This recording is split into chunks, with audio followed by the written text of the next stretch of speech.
Alors, l'insulinorésistance, on en a parlé, c'est une cause fondamentale du diabète de type 2. Donc, 92% des diabètes de type 2 sont insulinorésistants.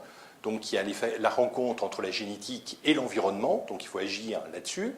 Donc, il y a un paramètre fondamental, c'est la sédentarité. Donc, il faut absolument lutter contre ça. Donc, est-ce que le sport prévient le diabète? Donc, oui. Donc, il faut remettre en activité sportive, mais en activité physique également, parce que le sport est confondu souvent avec le fait de bouger.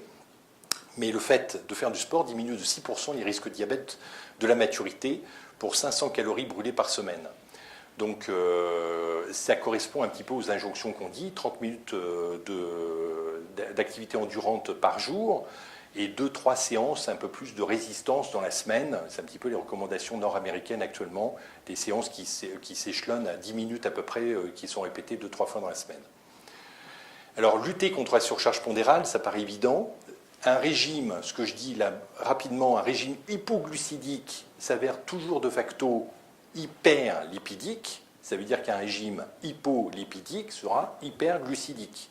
C'est les vases communicants.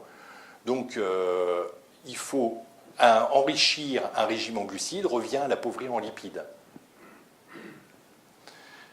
Il y a une théorie qui est intéressante. Le tissu adipeux, il nous sert quand même. Je vous ai parlé de stockage des polluants.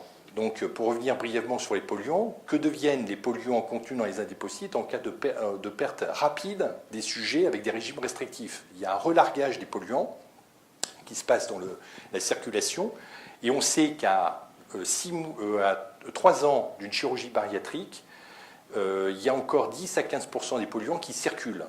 Donc le reste a été repris par des adipocytes. Ce qui pourrait expliquer aussi l'échec de certaines chirurgies bariatriques où il y a une reconstitution du stock d'adipocytes, ou en tout cas une augmentation du volume des adipocytes restants, pour restocker.